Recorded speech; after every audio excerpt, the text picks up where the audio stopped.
안녕하십니까? 소개해 주신 것처럼 저는 서중앞에서 40년 목회하고 올 2월 달에 이제 은퇴를 했습니다. 그래서 여기 장로님들이나 성도님들 이렇게 뵈면 제가 낯익질 않아요. 서중앞에 같은 경우에 이렇게 행사 때라든지 이런 데 많이 뵙고 또 목회했었기 때문에 익숙한 얼굴들이 많으시는데, 그래도 오늘 임원동교회 오니까 우리 정성미 집사님, 제가 마포교회 출신이거든요. 그래서 같이 또 마포교회 출신이라도 잘 알고, 또 이승근 교장 선생님 또 이렇게 뵙고, 최호성 우리 장로님 또 연합에서 같이 뵙고, 이렇게 보면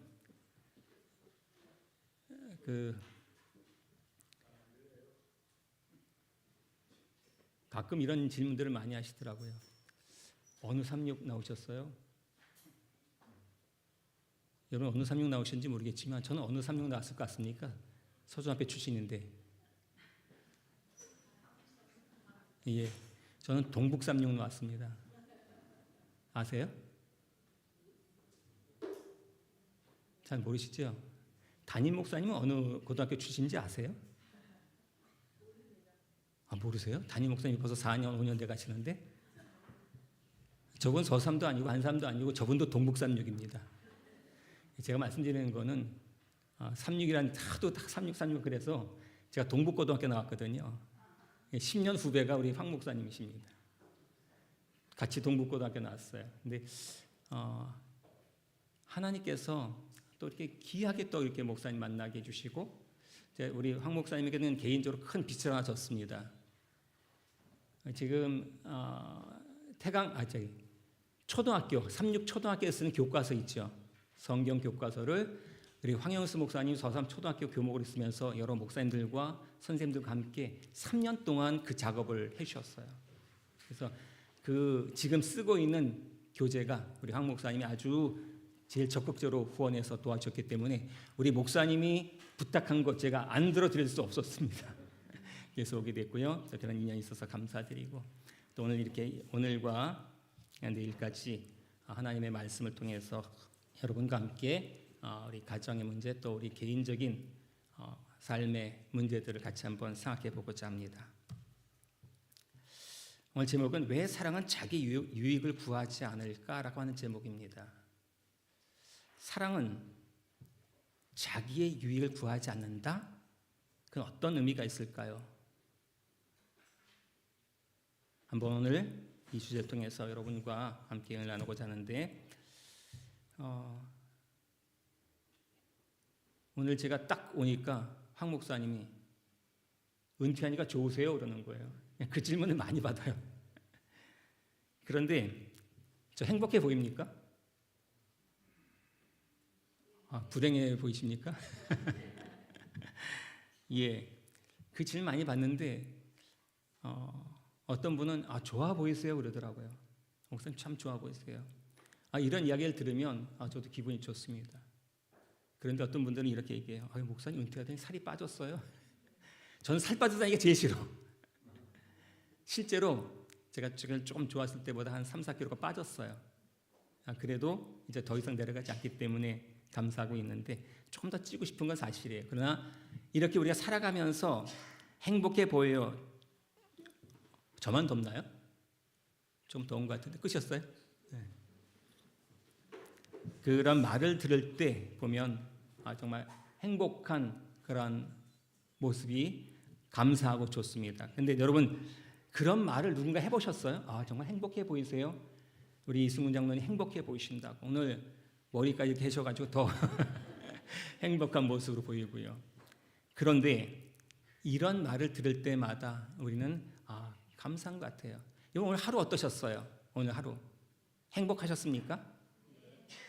네, 좋으셨어요? 근데 어떤 분은 오늘 좋았고 행복했다고 말하는데 하루 종일 비 왔잖아요. 그래서 좋으셨어요? 네. 그리고 또 내일은 비가 안 오겠지만 매주 안식일마다 비가 많이 왔어요. 그렇죠? 여러분 행복하셨어요? 아니에요? 저는 별내교가 가까워가지고 걸어다니는데 6-7분 걸어갔는데 비 올 때 우산 쓰니까 좀 귀찮더라고요. 아, 그 안식일마다 비 오지? 또 이런 양 한 사람 지금 데리고 다니는데 비 온다고 핑계대고 안 올까 봐 더 걱정되고 말입니다. 그런데 매 안식일 비에 온 거 왜 왔는지 아세요? 잘 모르세요? 저는 이문동 교회는 다 알 줄 알았는데. 왜일까요? 제가 경험을 했어요. 매 안식일 비가 오는 이유는 이문동 교회 때문에 그래. 건축하고 있잖아. 안식일 일 안 하잖아요. 딴 날 비 오면 일 못 해. 70주년 행사 못 맞추잖아요, 지금. 맞추려면 안식일마다 비 와야 돼. 행복하셔야 되잖아요, 여러분은. 딴 데보다. 저도 도남동교회 건축하면서 안식일마다 비가 많이 와서 감사했어요. 아, 오늘 감사하다. 그날이 일 안 하니까 일꾼들이 다른 날 비 오는 날 일해야 되니까. 이처럼 우리가 무엇을 어떻게 받아들이고 생각하느냐에 따라서 우리의 행복의 감정이 바뀔 수도 있고 마음이 바뀔 수 있습니다. 그래서 여러분 오늘 늘 살아가시면서 행복해 보이는 그런 모습 속에 살아가야 되는데, 대한민국 헌법에도 모든 국민은 인간으로서의 존엄과 가치를 지니며 행복을 추구할 권리를 가진다라고 얘기했어요. 대한민국 이 헌법에도 국민 한 사람 한 사람은 행복해야 된다라고 얘기해. 그렇다면 제7일 안식일 재림교인으로서 우리는 하나님의 백성으로서 행복해야 합니다. 여러분 오늘 왜 행복하셔야 합니까? 그 이유는 신명기 33장 29절에 말씀하신 것처럼 한번 같이 읽어볼까요? 시작. 이스라엘 백성아, 너희는 얼마나 행복한 백성이냐. 여호와께서 해방시켜 주신 백성, 이런 백성이 세상 어디에 또 있겠느냐. 여호와는 이스라엘을 보호하는 방패와 같고 원수를 쳐서 이기는 무서운 칼과 같으시니 이스라엘아, 너희는 언제까지나 여호와만 의지하며 살아라. 아멘. 여러분 오늘 하나님께서 우리에게 말씀하십니다. 또 이스라엘 백성 이문동교회 성도들에게 말씀하십니다. 너희는 행복한 사람이래요. 왜? 얼마나 지금 힘든 경제적인 어려운 가운데 있지만 지금 그래도 어렵지만 여러분의 기도로 성전이 완성돼 가고 있습니다. 저는 도남동교회 입당한 날이 언젠가 하면 2002년 12월 8일이야. 그날 평생 못 잊어요. 그날만 건축하면서 그 날을 고대하고 기다리던 그 마음은 정말 행복한 시간들이었어요. 물론 재정적인 압박 속에서 어려움도 있었고 제 평생에 목회하면서 도남동교회에서만큼 기도 많이 해본 적이 없어요. 제가 떠날 때도 어느 분이 그러더라고요. 목사님, 제가 이렇게 기도 많이 해본 적이 별로 없었다고. 건축을 위해서. 그런데 그 기도하는 가운데 하나님께서 지켜주신 백성, 보호하시는 백성, 모든 어려움들을 쳐서 이기게 해주시고 언제나 하나님만을 의지하며 살아갈 수 있는 백성, 우리는 백이 있어요. 백이. 하나님이 우리 백이야. 그런 백을 가진 여러분 행복하신 것 당연히 행복하셔야 하고, 여러분이 어떤 어려움이 있든지 행복으로 해석하실 수 있는 믿음의 삶을 꼭 살아가시게 되기를 간절히 바랍니다. 자, 그럼 여러분 오늘 행복한 삶을 살아가는 비결은 뭘까요? 있을까요? 방법이? 유튜브 찾아보시고 인터넷 찾아보면 많아요. 그럼 어떻게 행복할 것인가? 그 중에 한 가지를 여러분에게 소개한다면, 여기 행복하기 위한 방법, 여기 로셀이라는 사람과 콘이라는 박사가 7가지를 이야기했어요. 그 7가지를 이야기하면서 제 눈에 딱 들어온 게 하나 있었습니다. 뭔가 하면 지금 색깔 표시가 달라졌지만 가족, 친구 그리고 자신에게 시간을 투자하라, 밀접한 대인관계를 맺어라, 새로운 사람을 만나고 기존의 틀을 벗어나라. 7가지 중에 3가지가 뭔가 하면 관계, 인간 관계를 이야기하고 있습니다.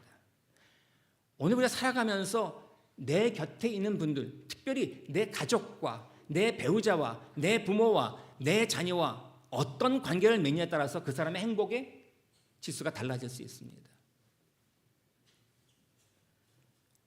오늘 여러분은 행복이 뭐라고 정의하실 수 있겠습니까? 우리가 어디 가셨죠? 지금 갑자기 우리 가정봉사부장이 어디 계시죠? 예, 저 뒤에 계시네. 집사님은 행복이 뭐라 생각이 드세요? 행복이 아니 어렵게 생각하지 마시고 그냥 내가 생각하는 행복은 이거야라고 말씀하실 수 있잖아요. 감사 맞아요. 감사도 귀중한 조건 가운데 하나가 있어요. 감사하면 행복해요. 저보러 아까 은퇴가 좋냐고 그랬는데 좋습니다. 행복해요. 시간이 많아. 어느 때보다 시간이 많아. 그리고 제가 평상시에 청바지를 안 입었는데요. 요새는 청바지가 내 양복같이 됐어요.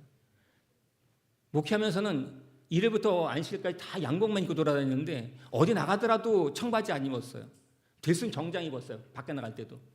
근데 지금은 청바지 자연스럽게 티셔츠 쪽까지 입고 나가도 아무렇지도 않아. 이제는 자유스러워. 그런데 별내교회에서 목사님이 설교할 때 등단할 때 제가 그 등단 길에 앉아 있거든요. 어떤 나도 저렇게 걸어 나가야 되는데 라는 생각이 들어. 그래서 자유스럽고 행복하지만 또 아쉬움도 있어요. 내가 좀 더 목회할 때 열심히 했어야 되는데 라는 생각도 들고 내가 지금 저 자리에 나가서 설교하는 어떤 말씀을 할까도 고민을 하게 되고 우리 목사님도 빨리 은퇴하고 싶다 그러는데 하면 좋지만 아쉬움도 있더라고요. 그래서 일단 행복한 것은 바로 무엇인가 하면 관계, 어떤 관계를 맺느냐가 중요하다는 사실을 이야기해 주고 있습니다. 여기도 그 말씀하기를 행복은 인간관계 속에 필수라고 말씀하세요. 그 어른들 연구한 개발 연구하는 그 하버드 대학에서 연구인데 가장 행복하고 건강한 사람들은 자신을 지지할 거라 믿는 사람들과 강한 건강한 유대 관계를 형성하고 있다는 거예요. 행복은 계속 다 연구한 것들이 다 무엇인가 하면 관계라는 거예요. 관계를 어떻게 맺느냐에 따라서 달라질 수 있다라고 얘기하고 있습니다. 여기 또 서울대학 행복연구센터에서 발표한 것에 하면 아주 행복한 비결은 자신이 속한 공동체 구성원들과 좋은 관계였다는 것입니다. 오늘 내 곁에 임은동교회 성도님께서 내 곁에 같은 구역으로서 같은 안교반으로서 같은 성도로서 좋은 관계를 맺는 것만큼 행복한 일은 없습니다. 저는 여러분이 지금 살아가시면서 저는 도남동교회에서 경험해 보니까 건축하기 직전, 막 입장이 직전까지의 그 성도들 연합된 모습이 그 어떤 것보다 행복했어요. 제가 마지막 그 다음 이제 입주하기 전 안식일에 여러분 이 자리를 그리워할 때가 있을 거라 그랬어요. 왜? 그때는 130명 교인들이 그 지하 냄새나는 지하에서 예배 드렸거든요. 그 건물 얻어가지고 다닥다닥 붙어 앉았어요. 제가 설교하면 요 앞에까지 앉았어요. 뭐 조그만 요만한 보다 더 작은 공간에 그냥 다닥다닥 앉았으니까 이때를 그리워할 때가 있을 거라 그랬어요. 그런데 그것을 견딘 게 뭔가 하면 우리는 지금 들어간다라는 거예요. 이제 다음 주에는 우리가 넓은 본당으로 들어간다. 그런 것처럼 정말 교인들끼리의 관계 속에서 하나의 목표를 가지고 기도하고 함께 협력하고 마음을 모은다는 것만큼 행복한 일은 없습니다. 맞습니까, 여러분? 제가 공감을 했기 때문에 말씀을 드리는 거예요. 그러니까 우리 구성원들끼리 좋은 관계 맺는 것, 그것이 행복한 조건. 내 가정 안에서 자녀들과 또 직장에서 또 우리 이웃들과의 관계 속에 형제들 관계 속에서 좋은 관계 맺는 것을 행복의 근원이라는 것을 말씀을 드리는 것입니다. 그렇다면 여기 또 그 중국 남북조 시대의 역사책 남사라는 책에 보면 송계아가 은퇴한 다음에 여승진이라는 친구 옆에 집을 샀는데 100만 매택 1000만 매린이라는 말을 썼어요. 이게 무슨 말인가 하면 집을 사는데 예를 들어 100만 원 줬어요. 근데 이웃을 사는 것은 1000만 원을 샀다는 것을 이야기하는 것입니다. 물어봤어요. 여승진이라는 사람이 아니 너 왜 집값은 100만 원인데 예를 들어서 어떻게 1000만 원을 주고 10배나 주고 더 주고 사느냐 라고 물어봤어요. 그랬더니 이 말한 것입니다. 집값은 100만 원이지만 이웃 어떤 이웃을 마냐에 따라서 그것은 집을 할 수 있는 것이 된다는 것입니다. 요새 층간소음 때문에 위층 잘 만나야 되잖아요. 아래층 잘 만나야 되고 그런 것처럼 이웃과의 관계를 이렇게 다 가장 중요한 행복의 요소로 삼고 있다는 것을 이야기하는 것입니다. 집값은 100만 원이지만 100만 금이지만 이웃과의 관계는 1000만 금이라는 사실, 이것은 관계가 얼마나 중요한가를 이야기해 주고 있습니다. 그런데 에덴 동산에서는 어땠을까요?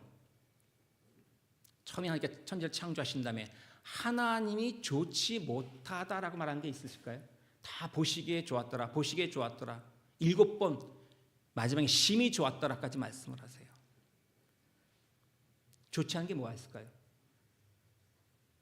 없었나요? 완벽했잖아요. 그런데 여러분 잘 아시다시피 창세기 2장 18절에 보면 아담이 혼자 있는 모습이 보기 좋지 않구나라고 말씀하세요. 짝이 없이는 바로 설 수도 없을 테니 저 사람의 짝을 만들어야겠다. 그래야 저 사람이 바로 살아갈 수 있겠지 하고 말씀하셨다는 거예요. 아담이 독처한 게 안 좋기 때문에 하와를 창조했다는 사실을 이야기해요.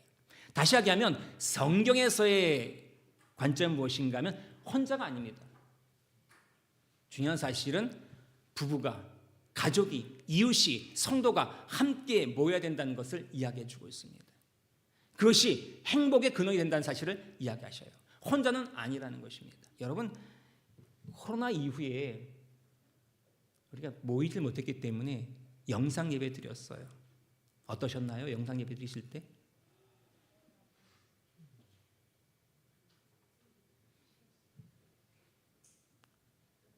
그 예배 드리는 자세가 어떠셨어요? 처음에 저도 양복 입고 앉아서 예배 드렸어요.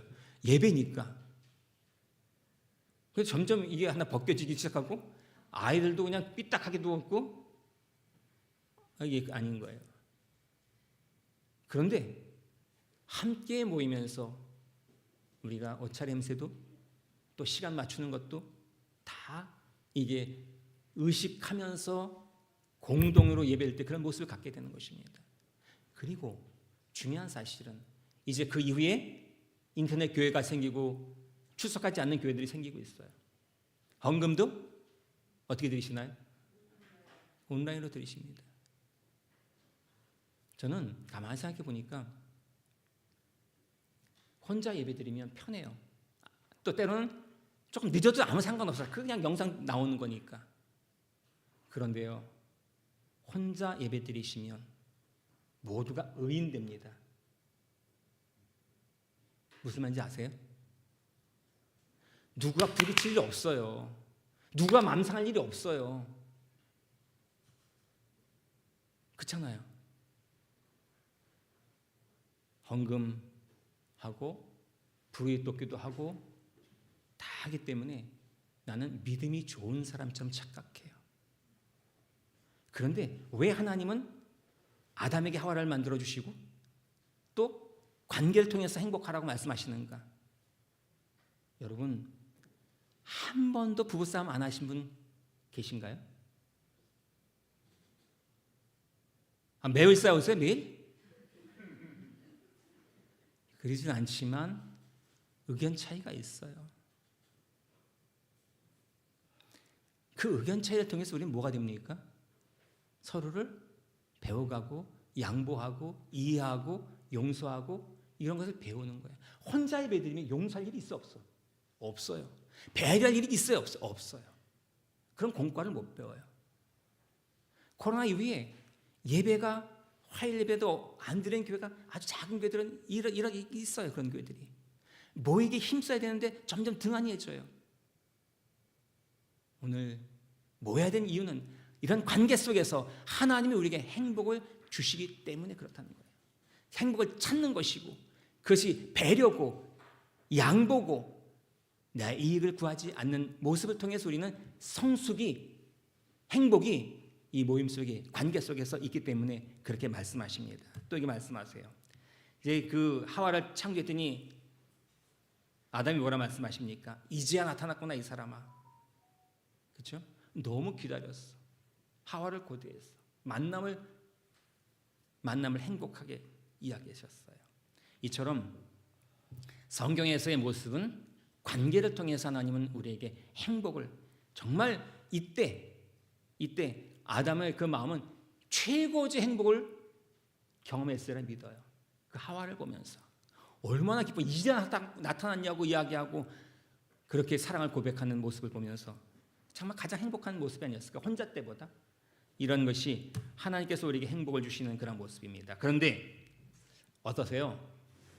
10년 전보다 20년 전보다 30년 전보다 여러분의 생활이 어떠신가요?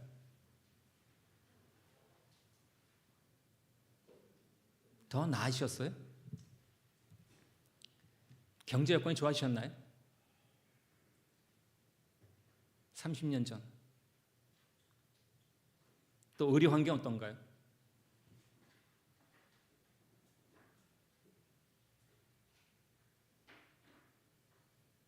주거 환경, 삶의 질, 다 아직 안 나으셨어요? 이분도 교인님들, 성도님들은 다 좋아졌어요. 정말 대한민국의 발전상은 세계가 알아줄 정도로 좋은 여건이 됐습니다. 그런데 30년 전에는 삶의 여건이 안 좋아서 불행하셨나요? 제가 목회 처음 나올 때 버스 타고 방문 다녔어요. 근데 그분들이 하신 말씀이 뭔가 하면 전사님 찬밥집인가 진짜 충격이 그러는 거예요. 뭔 소리야? 그랬더니 그냥 허물 없이 방문 가고 또 국수 끓여준 국수 삶아 먹고 찬밥 물 말아 먹고 그게 진짜 친구라 하면서 그때 행복했어요. 지금은요. 제가 천성교회 4년 근무했는데 2년 IMF 겪고 이렇게 또 저기 했었는데 방문 대신방대 다 하고 은퇴했을까요? 장로님 댁도 못 가본 집 있어요. 참 생활은 다 편리해졌는데 이게 오픈되지 않는 거예요. 이분들께는 아니시리라 믿고. 그런데 제가 어느 어르신들 이제 방문 가보면 천성교회는 지금 다 주변에 아무도 없습니다. 그 어르신들이 하는 말씀이 뭔가 하면 목사님 나는 평생 40년 신앙생활하면서 처음으로 차 타고 교회 오셨대. 다 그 주변에 있으셨기 때문에 다 걸어오셨는데 다 개발로 이제 나가셨거든요. 다 차 타고 오셔야 되는 거예요. 아무도 없어요 그 주변에. 그런데 노 집사님, 어르신 집사님들이 뭐라 하신가 하면 우리는 그때 옆에 집에서 코곤 소리 들었다는 거예요. 타닥타닥 붙었으니까 다. 숟가락이 다 아신대. 그때 참 좋았대. 그리고 그때 기억하고 손님으로 오신 분 있어. 집사님 그때 나 집사님 기억나서 왔어요 라고 한 분도 있더라고요. 교회 방문 오신 분 가운데. 그런데 어느 집사님 그렇게 사시다가 아파트로 이사 가셨습니다. 지금은 어르신들이 혼자 사시는 거예요. 환경이 바뀌었어요. 좋은 아파트로 가셨지만 혼자 사시니까 두려워. 그래서 비번, 그 현관문 들어오는 걸 누가 연다고 생각하시고 까먹고 또 바꾸고 연금 받으신데 통장을 잘 둔다고 하시는데 잊어버리시는 거예요. 점점 치매 증상이 심화되시는 거예요. 혼자 계시고 하루 종일 누가 말 것이 없으시니까. 또 한 분은 밤이 무서우시대요. 90이 넘으셔서 나 이제 혼자 죽을 것 같아서 힘들다고 말씀하세요. 지금은 시대가 그럴 수밖에 없는 시대가 됐어요. 이제는 모든 환경이 다 좋아졌지만 삶의 질만큼은 외로워요. 고독이에요. 왕따도 시켜요. 태움이 있어요. 학교 폭력이 있어요. 과중한 학업 업무 스트레스, 여러 가지 힘든 이런 증상들이 드러나고 있어요. 어쩌면 그 관계 속에서 가족의 관계, 대가족 속에서 그 우정 속에서 이루어진 일들이 점점 희박해져요. 지금은 출퇴근 시간도 각각이에요. 아침 7시에 출근하는 사람은 또 빨리 퇴근하고요. 늦게 출근하는 사람은 늦게 퇴근하고, 직장도 탄력적으로 운영하기 좋은데 관계는 점점 업무적으로만 바뀌는 것입니다. 보면 2000년에 4인 가구 비율이 우리나라가 통계청의 통계에 의하면 31%였습니다. 1인 가구는 15%였어요. 근데 지금 재작년 23년 4인 가구는 13.3% 줄었고 1인 가구는 35.5%입니다. 뭘 얘기하고 있을까요? 관계가 점점 좁아지고 있어요. 더더군다나 교회 안 오시면 그 어르신들은 점점 좁아집니다. 뭐 어떤 분들은 이제 요새는 유치원 있듯이 어르신들이 뭐라 그러죠? 노인대학 노치원? 예, 그 주간 보호센터에 가시고 하는 모습을 보여줘요. 이제 우리 이문동교회도 꼭 하십시오. 본부교회도 별내교회도 하고 저희 천성교회도 하는데, 저희는 이제 어르신들 65세 어르신들을 골드 아카데미에서 이제 성경학교처럼 하는데 그 프로그램은 다르죠. 근데 또 별내교회는 이게 본부교회는 그 어린이 그 성경학처럼 그 프로그램을 진행하시더라고요. 저희는 골드 아카데미에서 사진 찍는 거, 어르신들이 필요한 것들 스마트폰 하는 거, 또 뭐 그림, 천문학 이런 것을 강의하고 그랬었는데, 이제 어르신들을 위한 프로그램이 필요한 시대가 됐어요. 그만큼 이 어르신들의 이게 좁아지고 있어. 관계가 점점. 자, 그런데 이런 관계가 축소되고 관계가 흐트러지는 붕괴되는 시대 속에서 고린도전서 13장에 보시면 사랑장에서 사랑의 15가지 특성을 이야기하고 있습니다. 이 중에 가장 어려운 게 뭘까요, 여러분? 관계는 사랑입니다. 부부관계가 사랑을 이루지 않으면 불행하잖아요. 친구도 마찬가지고, 형제도 마찬가지고, 부모 마찬가지고, 성도도 마찬가지고, 직장도 마찬가지. 이 중에 제일 어려운 게 뭘까? 다 어렵지만 한 가지만 고른다면 뭘 고르시겠습니까, 여러분은? 오래 참는 거, 인내하는 거 참 쉽지 않습니다. 오래 인내해서 참아주는 것, 그가 변화될 때까지, 또 내가 변화될 때까지. 또 뭐가 있을까요? 7번. 왜요? 눈치가 빠졌어요. 7번입니다. 자기의 이익을 구하지 않으며. 다른 게 다 어려워요. 오늘 제가 목사님 말대로 주제가 자기의 이익을 구하지 않으며. 무슨 말일까요? 내가 손해보는 것, 내가 배려하는 것, 내가 양보하는 겁니다. 다시 얘기해서 오늘 이렇게 자기의 유익을 구하지 않는 것, 그것은 바로 내가 조금 더 손해보고 배려하는 것입니다. 거창한 게 아닙니다. 우리 일상생활 속에서.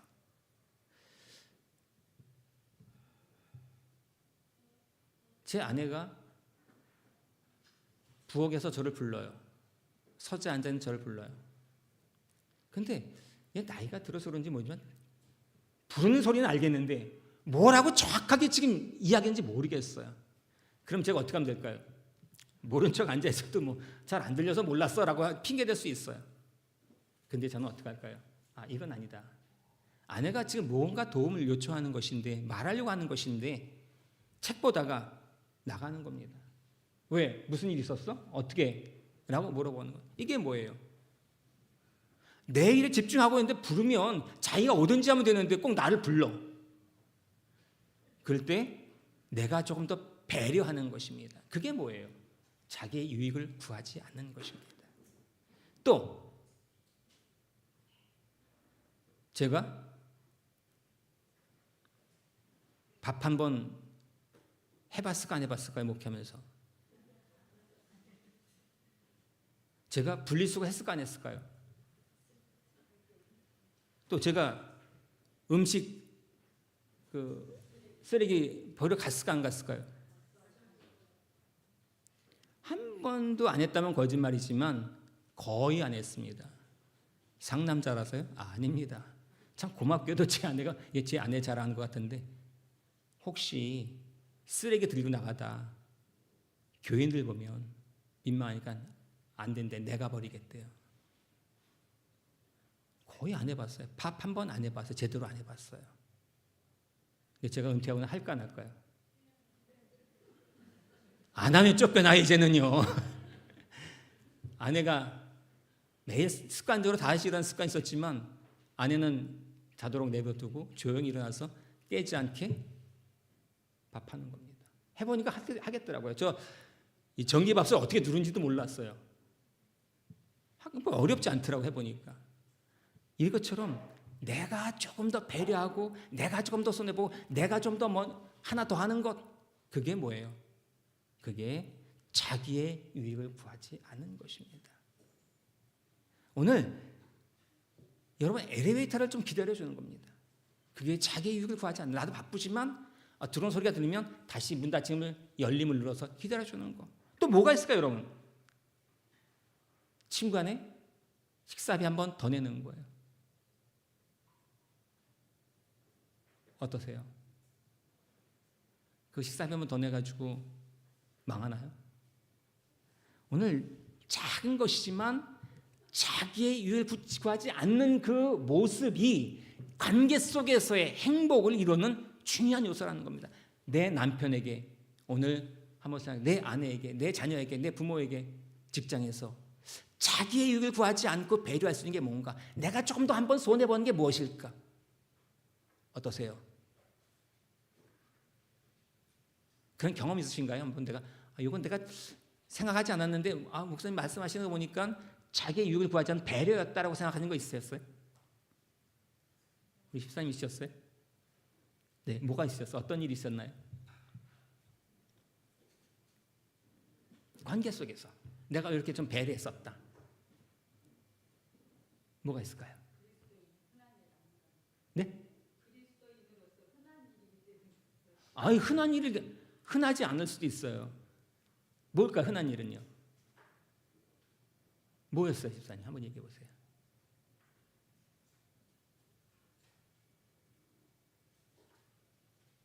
너무 흔한 일 겸상 안 하시겠어요?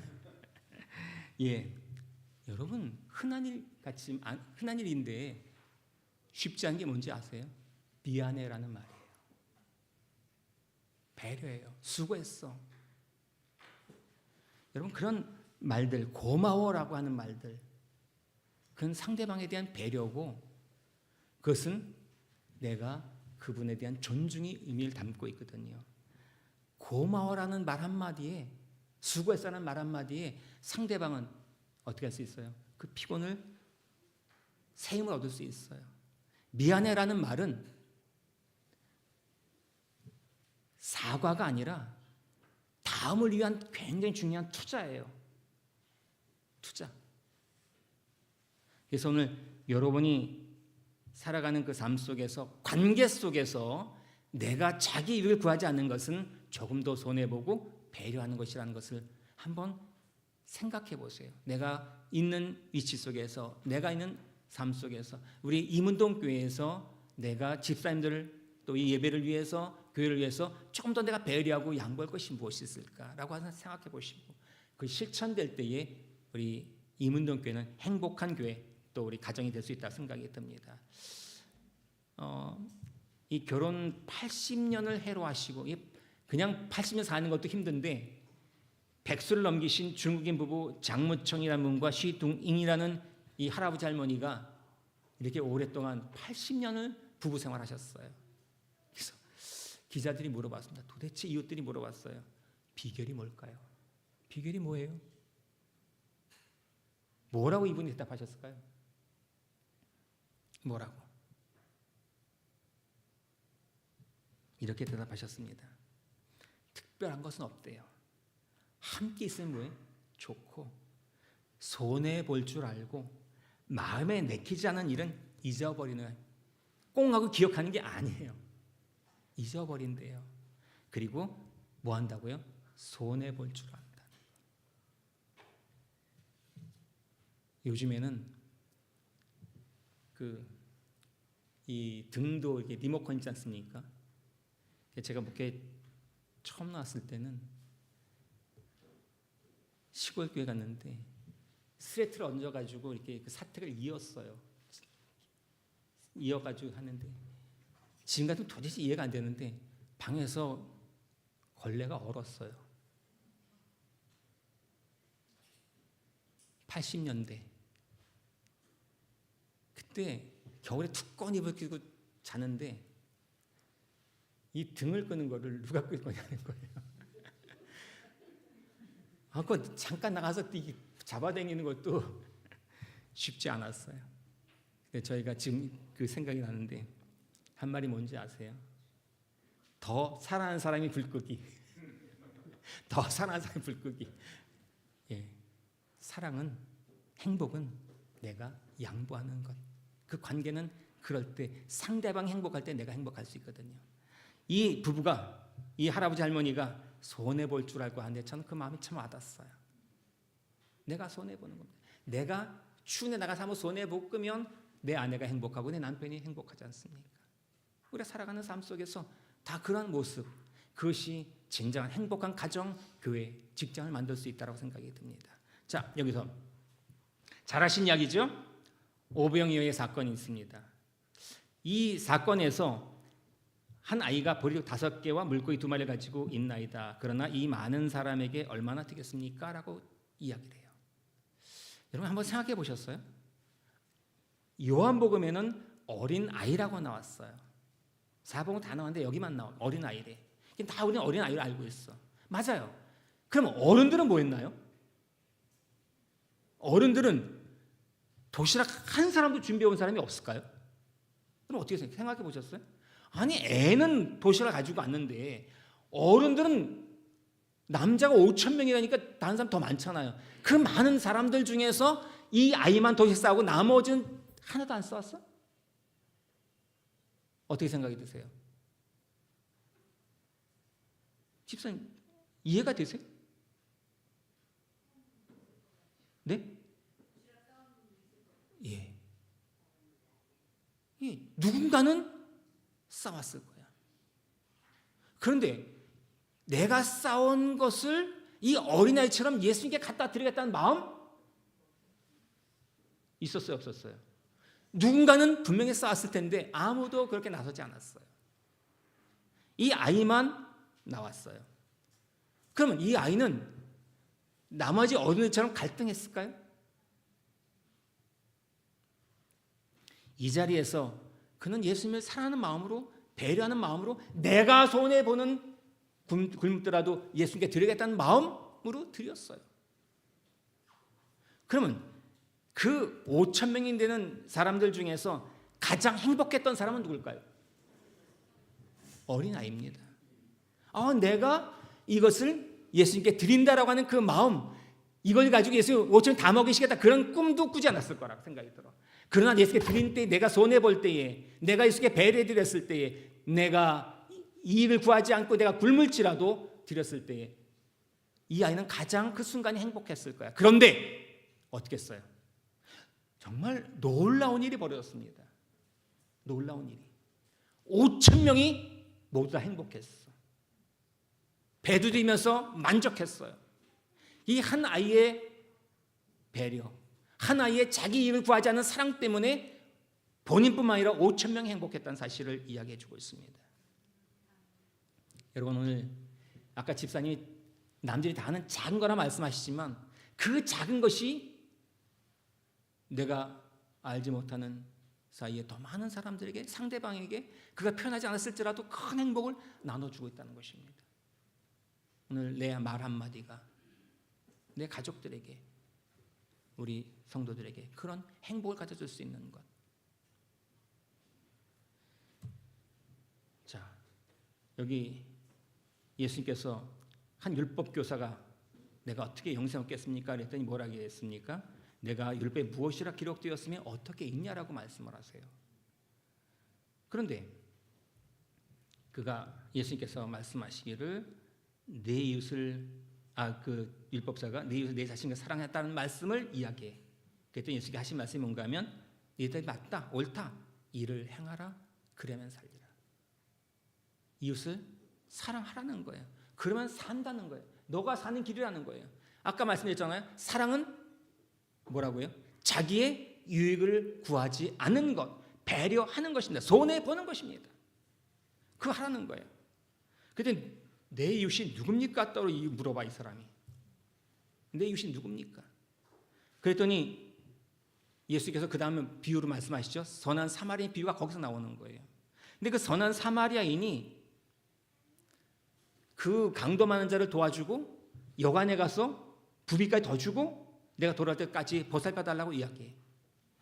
그런데 이 강도 만난 사람에게 있어서 그 사람의 이웃이 누구냐라고 했을 때 그가 말하기를 사마리아냐 얘기하지 않고 자비를 베푼 사람이라고 얘기해. 근데 예수님 또 말씀하십니다. 너도 가서 이같이 행하라는 거예요. 행하라는 것입니다. 행동하라는 것입니다. 실천하라는 것입니다. 오늘 제가 말씀드리는 것 난생 처음 들으시는 분 안 계시죠? 중요한 사실은 이것을 내가 어떻게 실천하냐라는 것입니다. 작은 것이지만 내가 손해보는 것. 그런데 이 선한 사마리아인 비유지만 선한 사마리아인은 어쩔 수 없어서 했습니까? 아니에요. 그 어쩔 수 없이 하지 않았다는 증거가 뭘까요? 예, 불쌍한 사람이니까 도와줄 수 있어요. 그것까지 할 수 있어요. 그런데 자기 일을 위해서 떠나가면서 부비를 더 주고 다음에 올 때까지 보살펴 달라고 더 주겠다라고 말한 것은 그가 자원하는 마음이었고 내가 손해보는 일이었고 그 한 생명을 살리는 보람 있는 일에 자신을 들였다라는 것입니다. 그렇죠? 그런데 오늘 우리는 그 나머지 두 사람의 지위가 궁금해. 누구죠? 도와주지 않는 사람은? 제사장, 레위인,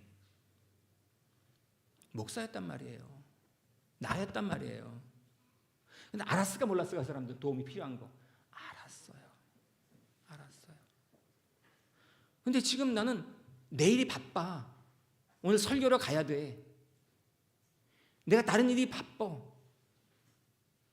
여러분 중요한 것은 오늘 내 가족에서, 가정에서, 직장에서, 교회에서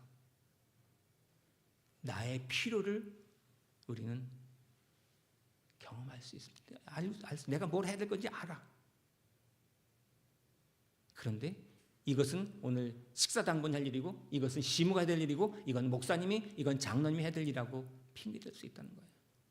우리가 오늘 이문동교회라는 이 공동체 안에서 우리 가정에서 직장에서 오늘 내가 해야 될 일을 넘어서 내 도움이 필요한 손길이 있을 때에 그것은 손 내미는 것이 진정한 사랑이고 그 일은 나를 행복하게 할 뿐만 아니라 상대방을 행복하게 할 수 있는 자기의 이익을 구하지 않는 행복이고 사랑이고 배려하는 것을 이야기해 주고 있는 것입니다.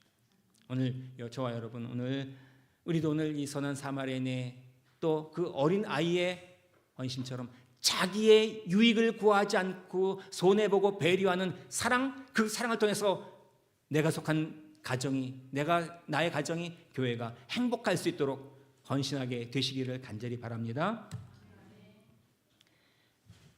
이 실물교훈 340쪽에 보면 이웃사랑을 제 몸같이 사랑한다는 것을 증거할 때 교회는 세상을 움직일 수 있는 능력을 갖게 된다는 것입니다. 이문동 교회가 왜 건축하고 옮기셔야 합니까? 많은 돈을 들여서. 여러분만 예배 드리신다면 그렇게 크게 지을 필요 없다고 생각이 들어요. 그 이문동 교회는 그 지역에 새로 입주하는 모든 그 사람들을 모할 수 있도록 초청하고 그들에게 전도하기 위해서 그들을 구원하기 위해서 좋은 교회를 마련하신 겁니다. 그런데 여러분이 그 지역사회에 영향력을 행사할 수 없다면 있으나 마나한 교회라면 하나님께 영광이 아닙니다.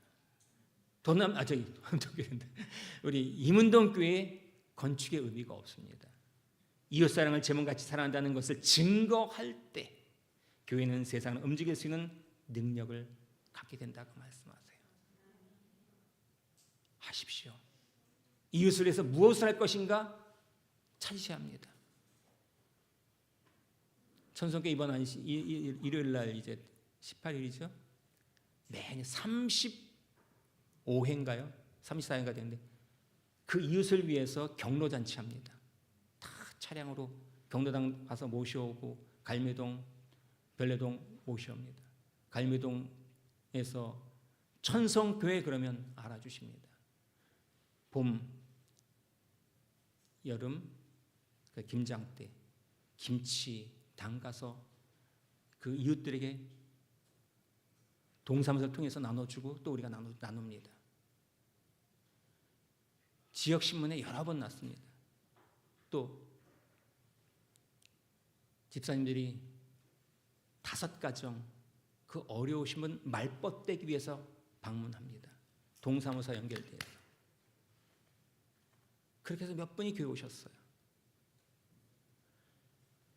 여러분 오늘 임은동 교회가 이웃을 위해서 선한 봉사, 다시 이야기하면 자기의 이익을 구하지 않고 배려하고 나눌 수 있고 손해볼 줄 아는 준비가 되셔야 임은동 교회 존재 의미가 있습니다.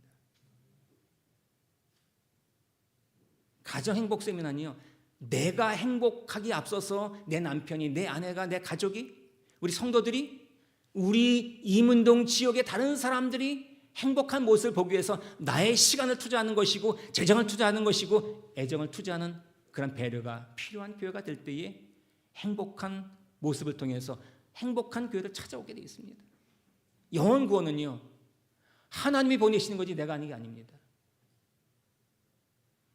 내가 사랑을 베풀 때 세상을 움직일 수 있는 능력을 적어도 임은동 지역에서는 임은동 우리 재림교회가 영향력을 발휘할 수 있는, 손해볼 줄 아는, 배려할 줄 아는, 자기를 구하지 않는 그러한 교회가 되시기를 간절히 바랍니다. 근데 이게 말처럼 쉽지 않아요. 우리 손주 녀석이 칫솔질 할 때만 울어 새껴요. 아직 어리니까. 그런데 어린아이에게 식구 이 닦는 규칙이 어렵고 습관이 되면 일 닦는 게 쉽고 자연스러워. 우리 이제 손녀딸은 2학년 되니까 알아서 해요. 이 닦아야지 그럼 자가 알아서 해요. 근데 이제 아직 이제 4-5살밖에 안 된 녀석은 그냥 울어 제낍니다. 안 닦겠다는 게 닦다물고 안 닦겠는 거. 근데 그것이 습관되면 안 하면 찝찝하잖아요. 솔직히 해서. 칫솔질 안 하는 게 찝찝해 이제는. 누구 여기 계신 분들 누가 안 시켜도 다 닦아. 근데 이게 습관되기 전까지 쉽지 않은 것입니다. 근데 중요한 것은 뭔지 아세요?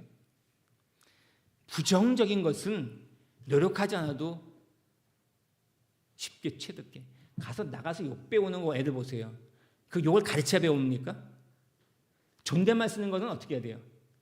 가르쳐야 돼. 다시 이야기하면 긍정적인 습관은 노력해야 되는 것입니다. 내가 누구를 위해 배려, 가족의 식구들을 위해서 배려하고 성도를 배려하는, 그리고 양보하는 거, 나의 이익을 구하지 않는 거, 이것은 우리 행복을 위해서 노력하지 않으면 쉽게 되지 않습니다. 이게 노력한다고 되나요? 그래서 뭐가 필요해요? 성령의 도우심 필요합니다. 로마서 5장 한번 읽어보겠습니다. 시작. 성령으로 말미암아 하나님의 사랑이 우리 마음에 부은 바 되매니. 성령으로 말미암아 하나님의 사랑이 우리 마음에 부은 바 된대요. 하나님께 구해야 돼. 하나님, 내가 오늘 나로 인해서 하나님이 미소 지을 수 있는 하루가 되게 해달라고. 성령의 도우심으로 오늘 나의 그 손해보는 배려하는 모습을 통해서 어떤 모습이 되어야 됩니까? 하나님이 영광 받으실 일이 있게 해달라고 기도하는 것입니다. 그 일을 위해서 늘 기억하셔야 돼. 그렇게 기도하셔야 돼. 아침마다. 그럴 때 성령이 사람의 마음속에 역사하게 되고 이 역사를 당사가 갈망하고 동의게 될 때에 그 안에 새로운 품성이, 성품이 심어지게 된대요. 오늘 이러한 사람이 된다는 사실은 내가 손해보고 내가 배려하고 나의 이익을 구하지 않는 이러한 모습은 내 삶에 정말 하늘 갈 수 있는 품성을 만드는 축복된 일이라는 사실을 내가 복받은 거예요. 결국 보니까 내가 남을 돕고 손해봤는데 배려했는데 내가 복받는 행복을 느낀다는 것을 분명히 새로운 품성이 이루어진다잖아요.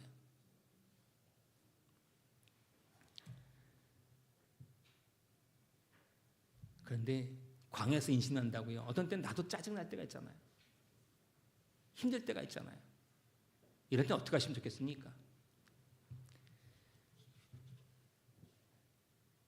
저는요, 우리 손녀딸을 보면 스트레스가 풀려. 코로나 때 걔 같이 오랫동안 같이 있었거든요. 그러니까 걔만 어렸을 때 보면 그 별내 이렇게 그 용암천 걸으면 이게 우리 서윤이하고 이렇게 같이 무등 태우고 왔었고 여기 사진 찍었고 하는 게 그러면 그 아이를 보는 순간 스트레스 많이 풀려요. 생각이 마음 따뜻한 일들 보면 그 마음을 풀 수가 있어요. 또 나에게 주었던 용기 줬던 말씀을 찾아보고 찬양하고 음악 듣는 거. 너희가 세상 환난을 당하다 담대하라 내가 세상 이겼다 말씀하신 요한복음 16:33절. 예수 그리스도는 어제나 오늘나 동일하다고 히브리서 13장이 말씀하시고요. 여러 그 말씀들을 기억하는 거예요. 외우는 거예요. 기억하는 거예요. 그렇게 기억하는 거예요. 제가 스탠트 시술하기 위해서 병원에 수술 받을 때 외친 게 있어요. 요한복음 마태복음 8.5절인가 요한복음 8.5절인가 갑자기 생각이 안 나네. 예수 그리스도께서 내가 가서 고쳐주리라. 백부장의 하인에게 내가 가서 고쳐주리라. 그러니까 수없이 외웠습니다. 내가 가서 고쳐주리라. 내가 다른 사람에게 가서 중환자실 들어가고 병원실 수술실까지 들어가서 기도했지만 내가 입원했을 때는 나를 위해 누가 기도해 주는 겁니까? 나 스스로 기도하는 거예요.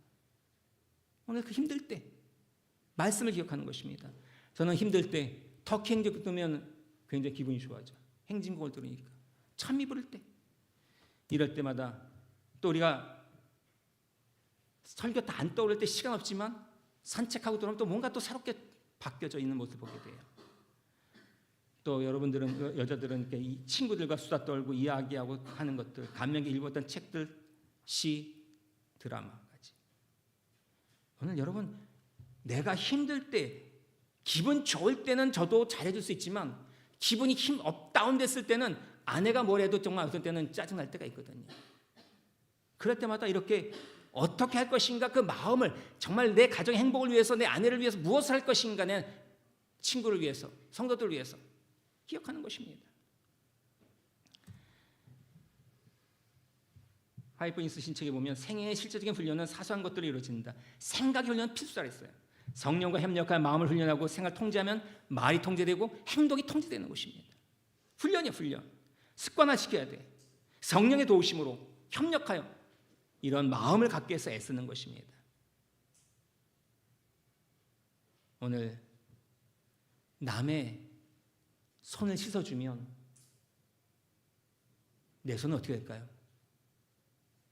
남의 손을 씻어줘. 우리 손주전석에 나갔다 손 닦으려면 안 닦으니까 같이 씻어. 개를 씻어주는 순간 누구 손도 씻어지게 되는 것입니까? 내 손. 내 손. 남을 위해 불을 밝히면 내 앞길도 밝혀지는 거예요. 남을 위해서 기도하면 나의 마음도 변화되는 것입니다. 삶이 변화되는 것입니다. 남을 위해 봉사하고 기도할 때에 내 마음이 더 큰 은혜를 받게 됩니다. 이것이 하나의 훈련인 것입니다. 이거 할까 말까 고민했었는데 이거 보셨나요? 어느 날 한 집사님이 저에게 얘기해. 목사님 폭삭 수다 보았어요. 그래서 우리는 그 지상파밖에 잘 모르기 때문에 뭐 그런 게 뭐야 그랬더니 드라마인데 꼭 보셔야 된대. 근데 오후에 또 한 분을 만났어. 같은 날. 목사님 이거 보셨어요? 아니 왜 같은 날 두 사람이 이야기를 하냐고요. 그게 뭔가 그러고 이제 우리 아들한테 이게 넷플릭스인가 그걸 어떻게 좀 그 아이 쓰는 걸 갖다 해가지고 봤어요. 눈물 나더라고요. 왜? 우리 이야기이기 때문에. 그 가운데 제가 그 주인공 오예순의 어머니 광래라고 한 여자와 어머니와 그 애순이의 할머니 춘옥이라는 분의 그 대화. 이제 그 애순이 어머니가 죽을 병에 걸려가지고 이제 해수 물질하다가 해녀로 물질하다가 고생고생 자식들 위해 고생하다가 병에 죽게 됐어요. 근데 마지막 영정산 찍으러 간 두 사람의 이야기야. 참 제가 그걸 보면서 눈물이 났었는데 애비 없이 이제 10살 된 애순이 천지불별 데 하나 없다는 아버지 먼저 죽었어요. 할머니가 내가 덕이 없다고 말씀하세요. 어머니가 이제 그 애순이 어머니가 죽기 전에 시어머니가 부탁합니다. 염치에 아니니까 마지막 힘들 때 마지막 오죽 힘들 찾아오거든 한 번만 도와달라는 거예요. 한 번만. 그 한규라는 사람이 아버지인데 한규 죽은 아들 어머니가 살리듯이 더도 말고 딱 한 번만 살려달라고 마지막까지 통사정하는 거예요. 근데 할머니가 하는 말이 뭔가 손녀딸에게 애순이 내 딸이라고 내 새끼다. 먼 길 갈 사람 너 지금 죽는데 내 새끼 너 딸 걱정하지 말고 가라는 것입니다. 못 가겠대요. 못 가겠다고. 10살 된 이제 혼자 된 그 아이를 두고 어떻게 가냐는 거예요. 내가 마음 놓고 가라고 도와주겠다고 한 약속하는 거예요. 참 이 장면 보면서 참 우리가 이 과거 이렇게 어렵게 살아오면서 그 어머니가 마지막까지 죽어가면서 29살 먹은 어머니가 죽어가면서 그 딸을 자기 돌보지 않고 죽어가면서 물질하고 그 딸을 위해서 애쓰는 그런 모습 보면서 참 이것이 우리는 어머니의 모습이고 자기의 유익을 구하지 않는 어머니의 모습이라는 사실을 보게 됩니다. 결국 이 할머니가 통장 참 숨겨놨던 통장 주어서 배를 사게 되고 참 아이러니한 것은 또 뭔가 하면 그 애순이 아들 은명이가 또 나쁜 친구 사귀어가 잘못돼가지고 사고쳐가지고 그 배 팔아서 해결해 주잖아요. 자기는 할머니가 받았는데 또 자식을 위해서 내놓는 그 모습 보면서 참 내 과거의 우리 어머니들 우리 가족들은 자기 유익을 구하지 않고 자식을 위해서 돕는 그 어머니의 모습 보게 되는 것을 생각하면서 다시 한번 우리가 살아가는 인생의 삶 속에서 관계 속에서 행복은 자기의 유익을 구하지 않고 사랑을 베풀고 배려하는 것 손해볼 줄 아는 것이라는 사실을 이야기해 주고 있습니다. 예수님도 교회 정권에 보니까 그 예수의 사랑이 바로 우리들의 어머니의 사랑이고 우리의 그 사도행전 13장의 말씀 고전 13장에 말씀하시는 그 사랑의 모습이라는 것을 이야기해 줬어요. 그리스도께서는 그분의 왕국과 그분의 면류관과 그분의 높은 권세를 다 버리시고 구력의 맨 밑창까지 한 계단씩 내려가셨다는 것입니다. 손해 보신 거예요. 우리가 뭐라고요? 내가 뭐라고요? 손해 보신 거예요. 오늘 이 모습은 우리에게 도전이 되고 있습니다. 우리에게 예수님은 두루 다니시면서 착한 일 행하셨다 그랬어요.